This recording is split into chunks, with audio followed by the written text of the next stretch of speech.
Good morning दोस्तों, study with Kamlesh में आपका स्वागत है। आज मैं ड्रेनेज सिस्टम का इंग्लिश में लेने जा रहा हूँ, ठीक है ना। मैंने ड्रेनेज सिस्टम या अफवाह तंत्र का हिंदी में मैं ऑलरेडी एक्सप्लेन कर चुका हूँ, लेकिन बहुत सारे स्टूडेंट का रिक्वेस्ट आ रही थी कि इंग्लिश में भी इसका नोट्स दे दीजिए, तो मैं सोच रहा हूँ इसके बारे में थोड़ा एक्सप्लेन कर दूँ इंग्लिश में भी, ठीक है। तो चलिए शुरू करते हैं आज की क्लास हम लोग। तो ड्रेनेज सिस्टम में देखिए हमारा drainage system, the term drainage describes the river system of an area. That means क्या हो गया, एक स्पेसिफिक एरिया का जो हमारा रिवर सिस्टम होगा वही उसी को क्या बोला जाएगा, ड्रेनेज सिस्टम बोला जाएगा। अब then what is river system, वो देखना है हम लोगों को। तो पहले रिवर का डेफिनेशन जान लेते हैं। A river is a natural flow of water in a fixed channel, ठीक है। रिवर क्या है, एक फिक्स चैनल में, जैसे मान लीजिए ये एक फिक्स चैनल में जब कोई वाटर का नेचुरल फ्लो हो तो उसे हम लोग रिवर कहा जाता है। लेकिन मान लीजिए जैसे कैनाल हो गया, कैनाल तो वो भी उसका भी चैनल फिक्स्ड है। चैनल फिक्स मतलब क्या होता है, एक जिसका फिक्स रास्ता होना चाहिए वो चैनल होता है। तो ये हो गया हमारा रिवर सिस्टम का, रिवर हो गया, ठीक है ना। लेकिन कैनाल हमारा क्या हो गया, कैनाल हमारा वो नेचुरल नहीं होगा, वो आर्टिफिशियल होगा। तो वो भी natural flow of water natural नहीं होगा, वो आर्टिफिशियल हो जाएगा, ठीक है ना। तो वो रिवर का पार्ट नहीं होगा। अब हम लोग देखना है क्या अगला, कहा गया, natural flow of water is a fix channel and network of such channels is called river system. दूसरा क्या हो, रिवर सिस्टम। अब मान लीजिए इसमें एक हो गया रिवर हो गया, इस तरह से बहुत सारी रिवर मिलती है। इसमें क्या हो गया, तो इस नदी का भी क्या होगा, अपना फिक्स पाथ होगा, इसका भी फिक्स पाथ होगा, ठीक है ना। इसका भी क्या होगा, फिक्स पाथ होगा। तो ये एक चैनल हो गया, दो चैनल, इस तरह बहुत सारे चैनल का क्या हो गया, कंबाइन मिलकर क्या बनता है हमारा, ये हमारा रिवर सिस्टम हो जाएगा। क्या होगा, रिवर सिस्टम होगा। कोई दिक्कत इसमें आपको, ये हमारा रिवर सिस्टम है पहले। अब हम लोग देखते हैं आगे।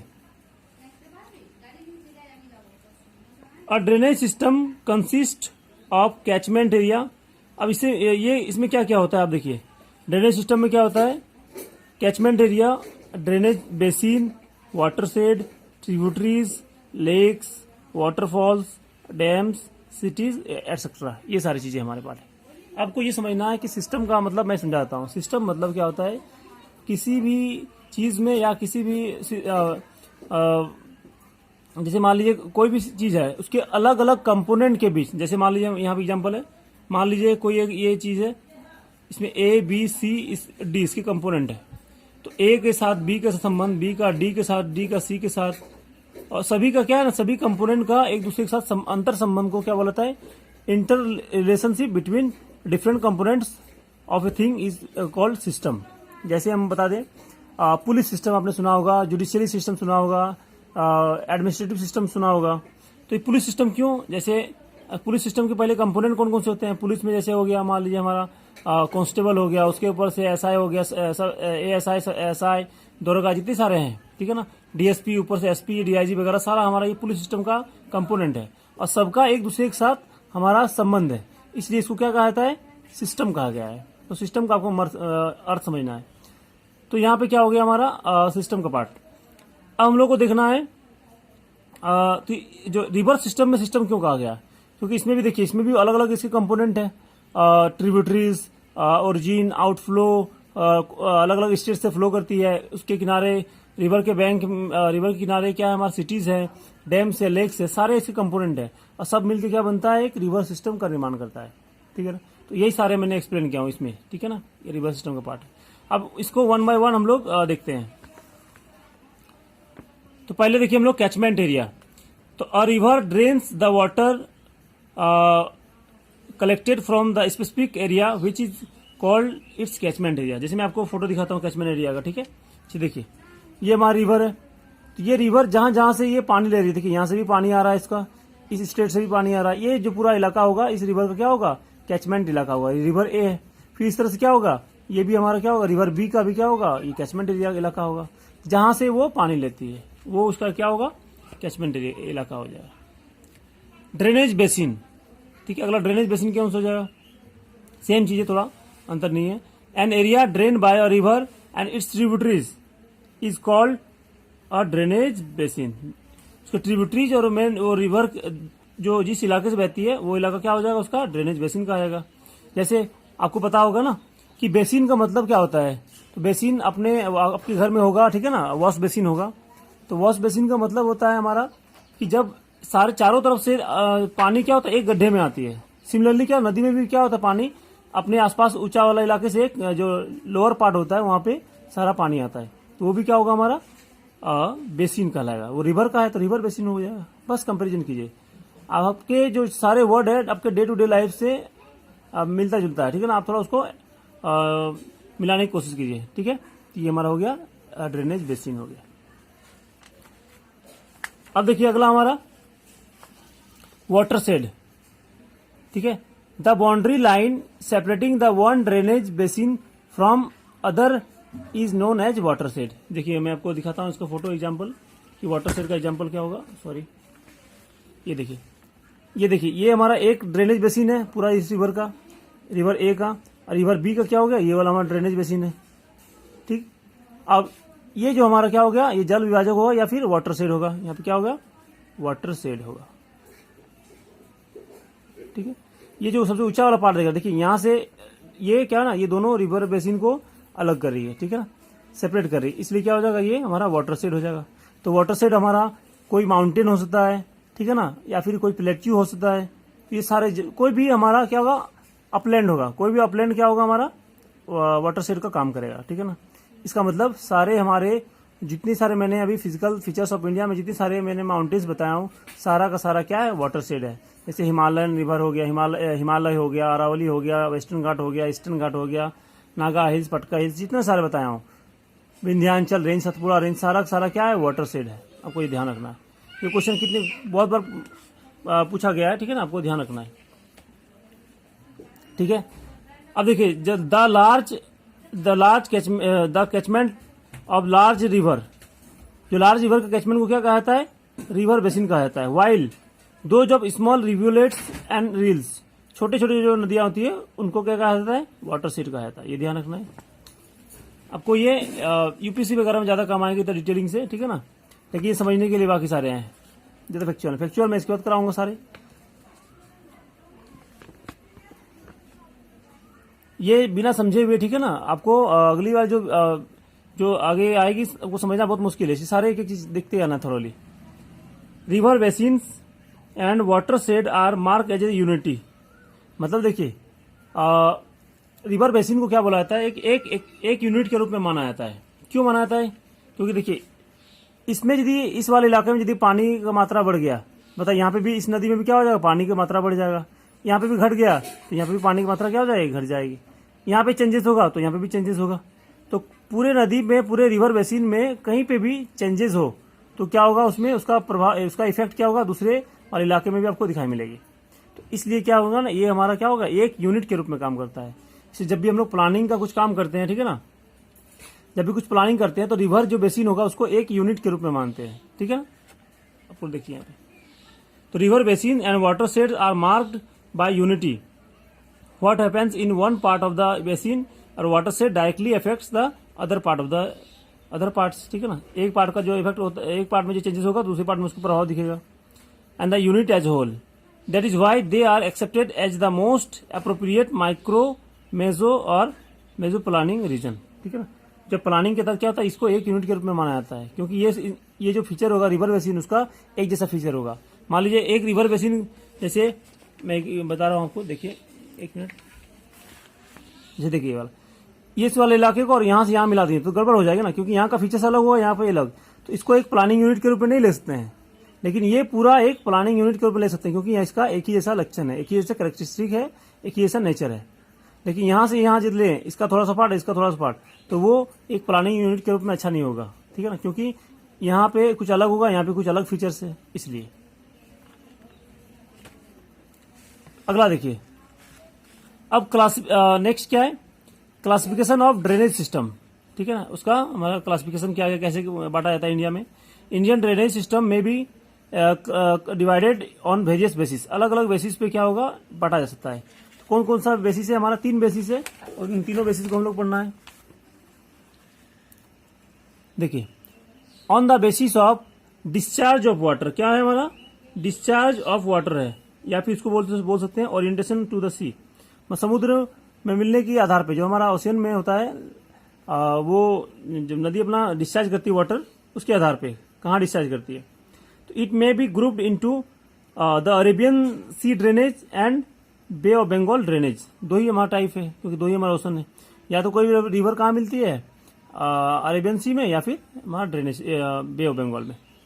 दे are separated from each other through Delhi रीज,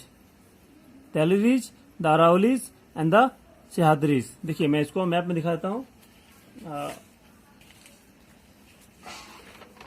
इसमें हमारा होगा शायद, हाँ देखिए ये वाला इलाका देखिए, यहाँ से ये जो लाइन दिखाया है ना, ये जो लाइन दिखाया मैं, यहाँ से सारी रिवर क्या होती है, इधर बे ऑफ बंगाल में गिरती है, और यहाँ से इधर वाला सारा हमारा कहाँ पे, अरेबियन सी से मिलती है।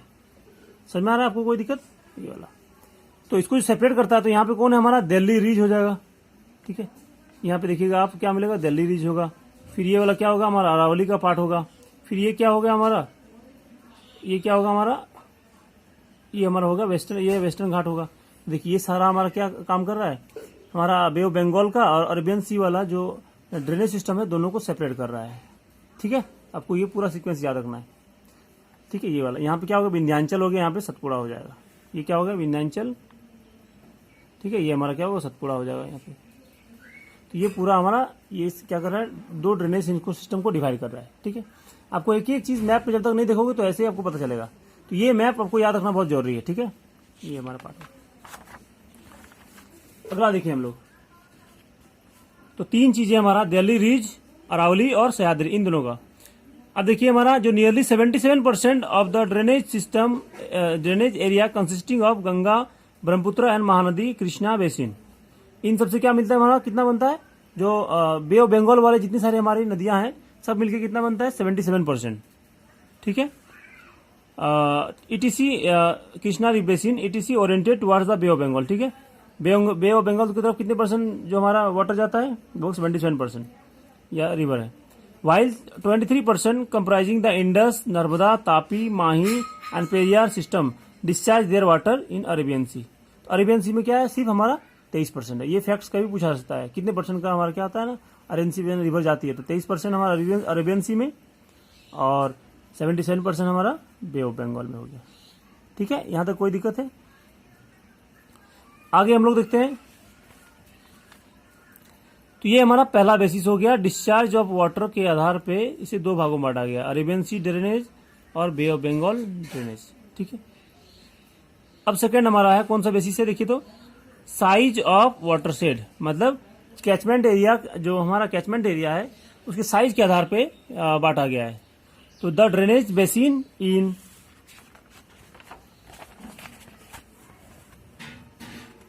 India are grouped into 3 categories, 3 भागों में बांटा गया। Major rivers basin with more than 20,000 square kilometre, जिसका कैचमेंट एरिया कितना है, 20,000 स्क्वायर किलोमीटर से ज्यादा है, ठीक है ना।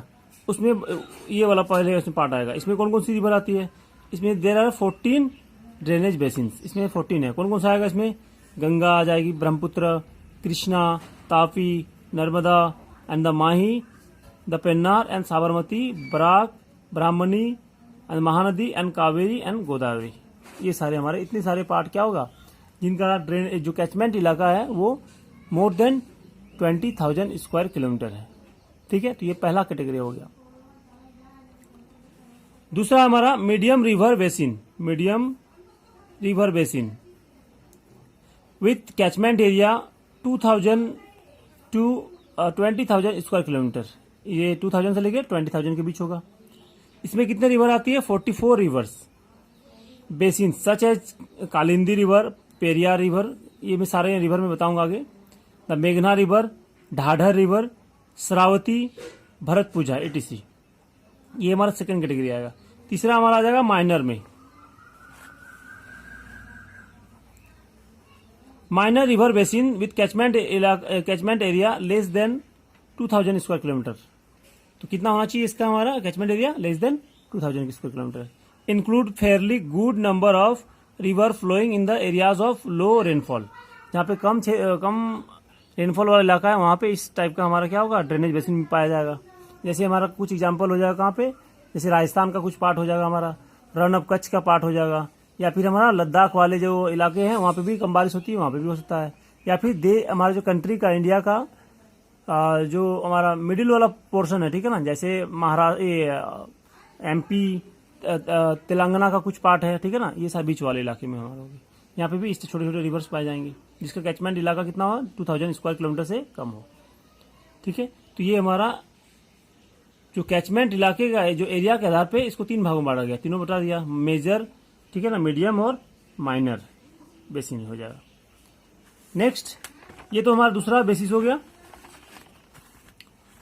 थर्ड बेसिस हमारा क्या है, on the basis of mode of origin, nature and characteristic, ठीक है ना, जो ओरिजिन के आधार पे, उद्गम कहाँ से निकल रही है नदी उसके आधार पे, उसका जो नेचर एंड कैरेक्टरिस्टिक के आधार पे क्या होगा, इंडियन ड्रेनेज सिस्टम को 2 भागों में बांटा गया है, हिमालयन रिवर सिस्टम और पेनिनसुलर रिवर सिस्टम, ठीक है ना। और हम लोग जो अभी हम लोग जो पढ़ेंगे ड्रेनेज सिस्टम का क्लासिफिकेशन, वो हम लोग इसी बेसिस पे पढ़ेंगे, क्या, मोड ऑफ ओरिजिन। सारा हम लोग को जितनी नदियां पढ़ना है हम लोग को मोड ऑफ ओरिजिन के आधार पे हम लोग पढ़ेंगे, ठीक है ना। यही थर्ड वाला क्लासिफिकेशन हम लोग को याद रखना है, बाकी सब भी क्वेश्चन पूछे गए हैं लेकिन उतना इंपॉर्टेंट नहीं जितना ये वाला है। Although it has the problem of including the Chambal और बेतवा एंड सोन ETC, ठीक है ना। जैसे हमारा क्या होगा, हिमालय से निकलने वाली नदियों को हमारा हिमालयन ड्रेनेज सिस्टम का पार्ट होता है, और जो हमारा साउथ इंडिया से निकलती है वो पेनिनसुलर ड्रेनेज सिस्टम का पार्ट होगा। लेकिन कुछ रिवर में प्रॉब्लम है, जैसे हमारा चंबल का ओरिजिन कहाँ से है, हमारा पेनिनसुलर प्लेट्यू से, लेकिन वो किसका पार्ट किसका आता है, वो हमारा गंगा रिवर सिस्टम का पार्ट आता है, हिमालयन रिवर का पार्ट आता है।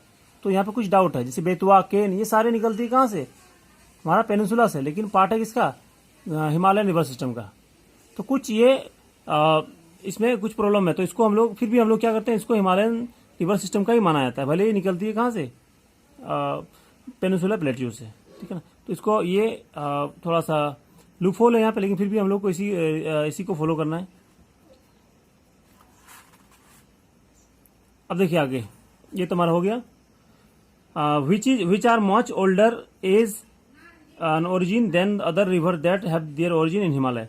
हिमालय की तुलना में ये जो मैंने बताया बेतवा, सोन और चंबल रिवर, इनका एज बहुत ही पुराना है, क्योंकि हिमालय तो अभी नया है, ठीक है ना, 4 करोड़ साल लगभग हमारा 4 करोड़ साल पहले का है, ज्यादा एज हुआ भी नहीं अभी, लेकिन ये नदियां क्या है, बहुत पुरानी है।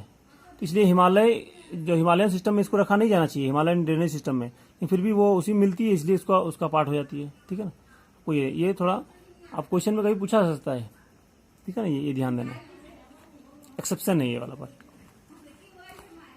अब देखिए ड्रेनेज सिस्टम ऑफ इंडिया में जो ड्रेनेज सिस्टम है उसके बारे में थोड़ा हम लोग चर्चा कर लेते हैं। पहले यहाँ से, Indian drainage system consist of large number of small and big reverse, ठीक है ना, छोटे और बड़े नदियों से मिलकर बना Indian drainage system. It is the outcome of evolutionary process of 3 major physiographic units.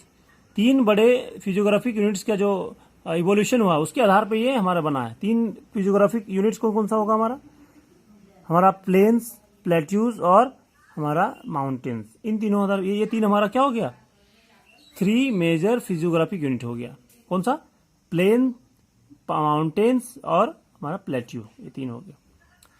And the nature and the characteristic of the precipitation, जो हमारा प्रेसिपिटेशन मतलब क्या हो गया, इसमें ये दोनों चीज आ जाएगी। इसमें प्रेसिपिटेशन में आएगा हमारा रेनफॉल प्लस स्नोफॉल, ये दोनों को मिला दे तो हम लोग क्या हो जाएगा, प्रेसिपिटेशन हो जाएगा, ठीक है ना। और प्रेसिपिटेशन का नेचर और कैरेक्टरिस्टिक के आधार पे, मतलब कहाँ कितनी बारिश हो रही है, कौन से वाले पार्ट में नहीं हो रही है, ठीक है ना, वो सीजनल है या फिर हमेशा सालों भर होती है, ये सब के आधार पे क्या होता है हमारा। और दूसरा फिजियोग्राफिक यूनिट्स, इन दोनों के आधार पे हमारा कोई भी जो नदी है, रिवर सिस्टम है, उसका डेवलपमेंट होता है, ठीक है। बस 2 ही चीज याद रखना है। इसीलिए मैंने पहले ही बताया था कि जो हमारा पहला चैप्टर है ना, फिजिकल ज्योग्राफी ऑफ इंडिया, वो बहुत मस्ट है। वो नहीं जानेंगे तो आपको पता नहीं चलेगा हिमालय का जो नदी किधर बहेगी, क्योंकि आपको उसके आधार पर ही स्लोप का पता चलेगा। स्लोप के आधार पर ही क्या होगा, आपको रिवर का जो ड्रेनेज सिस्टम का उसका पैटर्न पता चलेगा, वो किधर बहती है, किधर उसका आउटफ्लो होगा या फिर किधर डिस्चार्ज होगा, वो पता चलेगा, ठीक है। आपको ये जानना जरूरी है। माउंटेन आपको जानना जरूरी है, प्लेन जानना जरूरी है, प्लेट्यूज जानना जरूरी है, और रेनफॉल। ये तो अभी मैंने बताया नहीं, ये क्लाइमेट में बताऊंगा, ठीक है ना, कहाँ ज्यादा बारिश होती है, कहाँ कम होती है, ये वाला चीज।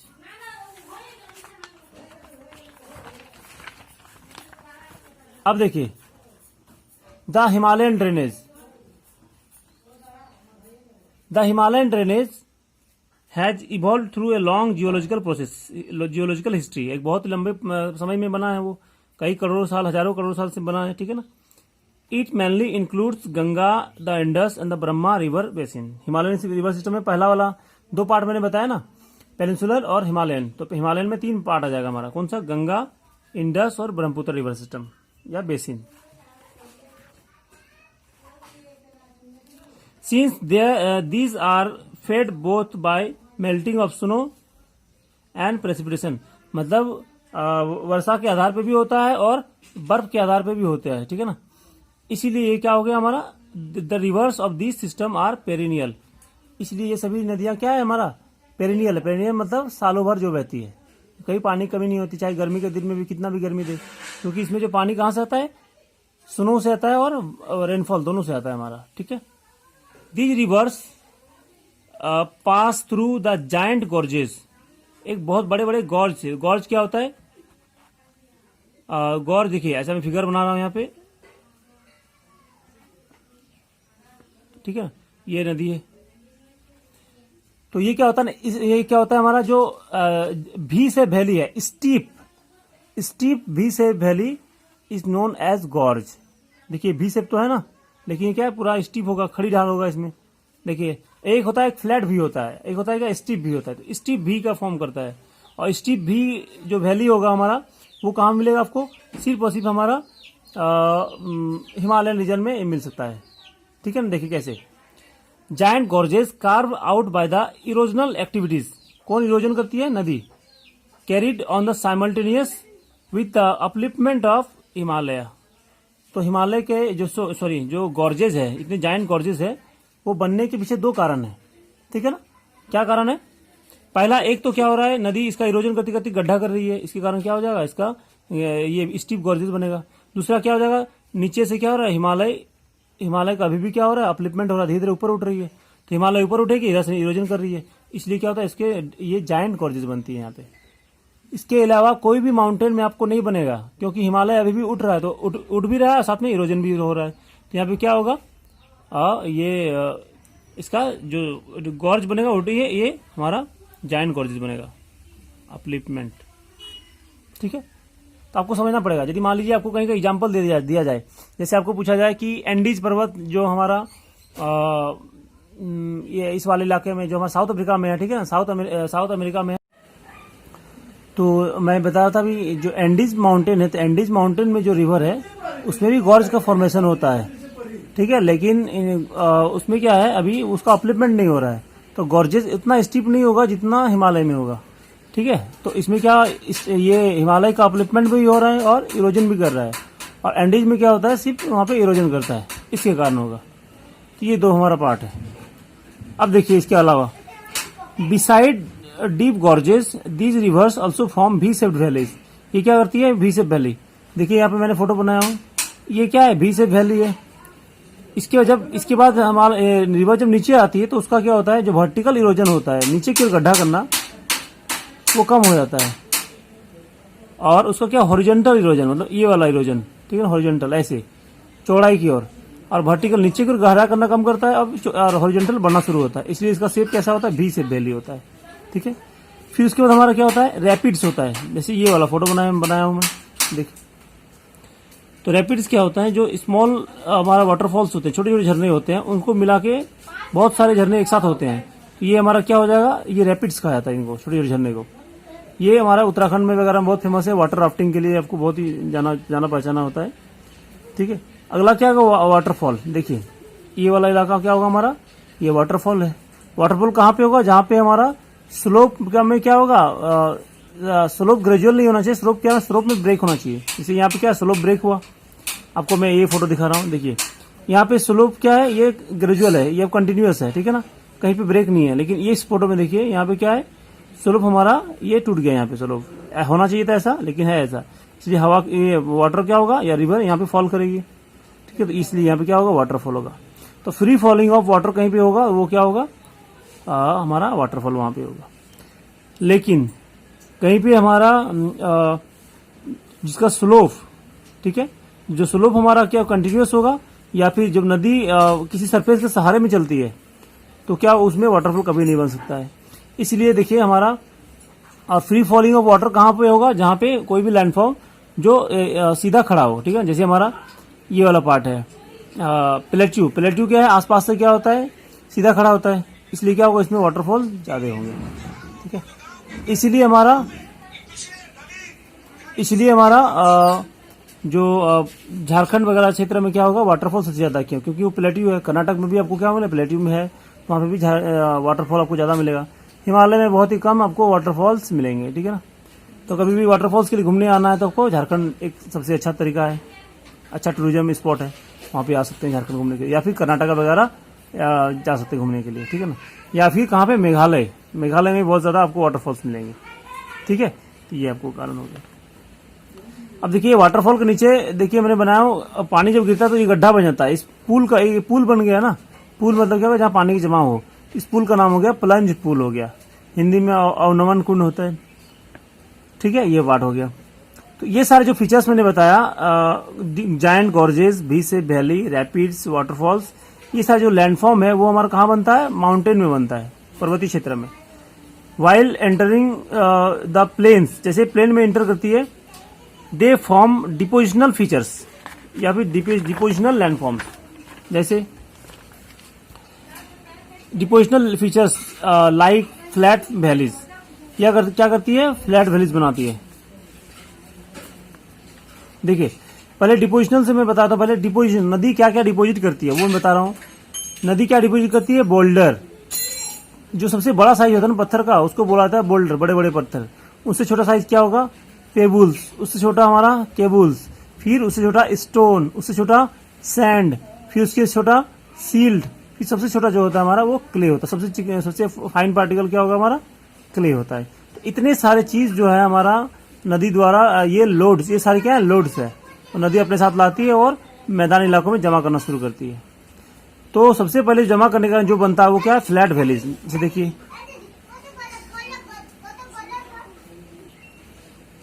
ठीक है, ये हमारा क्या हो गया, ये फ्लैट वैलीज हो गया। देखिए इसका क्या है, लगभग इसका वैली की चौड़ाई लगभग फ्लैट ही है, स्टीप है नहीं, ठीक है। ये हमारा क्या हो गया, फ्लैट वैलीज का एग्जांपल हो गया। जैसे जैसे और नीचे की आएंगे तो वैली क्या होगा हमारा, और भी फ्लैट होती जाएगा, मतलब लगभग इस तरह से होती जाएगा, ऐसे और भी फ्लैट हो जाएगा। तो ये कोर्स में हम लोग होते जाता है, ठीक है। फिर क्या होता है हमारा ऑक्सबो लेक। तो पहले देखिए ये क्या होता है, नदी निचले वाले इलाके में क्या होता है हमारा, उसका जो नदी की क्या होता है, हाइट कम हो जाती है, हाइट कम होने, सॉरी उसका स्लोप कम होने के कारण क्या होगा, सॉरी हाइट नहीं स्लोप है, तो स्लोप कम होने का कारण क्या होता है, इसका हमारा उसका जो स्पीड भी क्या होती है, कम हो जाती है। और स्पीड कम, स्पीड क्या होता है, नदी का एनर्जी होती है, और एनर्जी कम हो गया मतलब जो लोड्स ढोने का क्षमता है, मतलब सैंड सील्ड क्ले ढोने की क्षमता है वो भी कम होगी। तो अब क्या करती है नदी, अब डिपोजिट करना शुरू कर देती है, और डिपोजिट करने से क्या होता है, वो उसका लोड्स कम हो जाता है तो आगे बढ़ सकती है, ठीक है। इसलिए देखिए जब नदी यहाँ पे मान लीजिए ऐसे इस तरह से आ रही है, अब जब यहाँ पे डिपोजिट करना शुरू कर देती है तो डिपोजिट करने के कारण क्या होगा, ये रास्ता तो ब्लॉक हो गया, अब ये नदी इधर से आना शुरू कर देती है। जब इधर से आती है तो ये वाला भाग क्या होता है, बाद में कई कुछ सालों में क्या होता है, ये वाला भाग जो कट के अलग होता है, अलग होने के बाद क्या होता है, ये कुछ ऐसा बन जाता है। तो ये जो शेप दिख रहा है इसको, जो ऑक्स बैल का क्या होता है हमारा, जो बैल का कुबड़ होता है उसकी तरह दिखता है, इसलिए क्या हो गया, ऑक्स बो लेक हो गया, उसके बो की तरह दिखता है। ये क्या हो गया हमारा, ऑक्स बो लेक हो गया। अब इसके बाद हमारा देखिए आगे यहाँ पे बताया था मैंने, ऑक्सबो लेक हो गया। उसके बाद फ्लड प्लेन्स, देखिए हमने क्या, ये फ्लड प्लेन्स निचले वाले इलाके में क्या होता है, बाढ़ आती है, क्योंकि इसमें नदी का स्पीड बहुत ही कम हो जाता है और ये चारों ओर फैलने लगती है, इससे बाढ़ का मैदान बनता है, फ्लड प्लेन्स बनता है। ब्रेडेड चैनल्स एंड डेल्टाज, और फाइनली हमारा क्या होता है, नदी के मुहाने पर डेल्टा बनती है। जो ट्राइंगुलर शेप का जो मिट्टी जमा होता है, इस शेप को हम लोग डेल्टा बोलते हैं। आपने पढ़ा होगा डेल्टा एक्स डेल्टा वाई, तो इस ये ट्राइंगल शेप को क्या बोलाता है, डेल्टा। सेम इसी शेप में जमा होता है, ठीक है, इसका नाम है डेल्टा हमारा। उसके बाद देखिए delta near the river mouth in Himalayan reaches the courses of this rivers is highly tortuous, मतलब बहुत ही टेढ़ी मेढ़ी होती है, but over the plains they display a strong meandering tendency, ठीक है ना। देखिए पहाड़ी इलाके में क्या होता है, टेढ़ी मेढ़ी बहती है, लेकिन जो प्लेन इलाके में क्या होता है, मियांडरिंग, मतलब ये इस तरह से, मियांडरिंग मतलब क्या होता है, इस तरह से सांप की तरह जो ये आकार बनाती है। ऐसा सिर्फ कहाँ होगा, प्लेन में ही होगा, पहाड़ी इलाका में कभी ऐसा हो नहीं सकता है। क्यों करती है कारण ऐसा मियांडरिंग टेंडेंसी, जो उसके बाद and shift their courses frequently, और अपना क्या होता है, कोर्स चेंज करती रहती है बहुत ही तेजी से। River Kosi also known as the sorrow of Bihar, इसको क्या कहता है, बिहार का दुख कहा जाता है। क्यों कहा जाता है, क्योंकि बाढ़ आती है हर साल। अब देखिए क्या कारण है, has been notorious for frequently changing its courses, वो हमेशा क्या होती है, अपना रास्ता बदलती रहती है। The Kosi brings huge quantity of sediment from its upper reaches and deposit it in the plains, वो हिमालय से बहुत ज्यादा क्या होती है, सेडिमेंट्स लाती है, मतलब सैंड सील्ट क्लियर आती है और डिपोजिट कर देती है कहाँ, बिहार के मैदानों में। उसके कारण क्या होता है, उसका मार्ग क्या होता है, ब्लॉक हो जाता है, उसका रूट ब्लॉक होने के कारण क्या होता है, वो चारों तरफ फैलने लगती है। इससे क्या होता है, वहाँ बाढ़ आता है, और बाढ़ आने के कारण बहुत सा नुकसान होता है, इसलिए इसे बिहार का दुख कहा जाता है, सोरो ऑफ बिहार कहा जाता है। द कोर्स गेट ब्लॉक्ड, ये मैंने बताया, ब्लॉक हो जाता है, consequently river changes its course, अपना रास्ता क्या होता है, बदलती रहती है। तो ये हमारा बिहार का जो शौक वाला गाँव, ये सिर्फ बिहार की नहीं, सारे नदी का यही काम है। सारा नदी मैदानी इलाका में क्या होता है, वो फैलने लगती है, वो बाढ़ लाती है। बाढ़ वाले मैदान भी कहाँ बनेंगे, मैदानी इलाके में। तो इतने सारे जो मैंने फीचर्स बताया, flat valleys, oxbow lakes, flood plains, braided channels और डेल्टाज, ये सारे के सारे क्या है, आपको मिलेगा कहाँ पे, हमारा मैदानी इलाके में मिलेगा, ठीक है। ये 2 पार्ट हो गया हमारा। इसके बाद हम लोग देखेंगे अगला जो हमारा पार्ट होगा। तो ये तो हमारा आज का वीडियो होगा। अब नेक्स्ट जो वीडियो होगा उसमें बताऊंगा कि हिमालयन रिवर का इवोल्यूशन कैसे हुआ, क्योंकि जब तक आपको इवोल्यूशन नहीं पता चलेगा, आप ये नहीं बता सकते हैं कि नदी ईस्ट की तरफ क्यों बहती है, वेस्ट की तरफ क्यों नहीं बहती है, यहीं से क्यों, इसी स्टेट से क्यों ओरिजिन हुई, उधर से क्यों नहीं। तो ये सारे सवालों का जो हमारा आंसर तभी मिलेगा जब आपको इवोल्यूशन जानना पड़ेगा उसके लिए, ठीक है ना। नेक्स्ट वीडियो में जो होगी हमारा, वो इवोल्यूशन के बारे में बताऊंगा, हिमालयन रिवर्स के, ठीक है। तो आज कोई भी इसके अलावा डाउट हो तो आप मुझे कमेंट कर दे, मैं उसको सॉल्व करूंगा, ठीक है। तो मैं अब सोच रहा हूँ कि हिंदी में जो डाल ही रहा हूँ, साथ साथ में इंग्लिश में भी डालने वाला हूँ, ठीक है। तो जिसको हिंदी में देखना चाहे वो हिंदी में देखें, जो इंग्लिश में चाहे उनको इंग्लिश में आप देख सकते हो, ठीक है। तो फिलहाल आज इतने रखता हूँ, थैंक यू।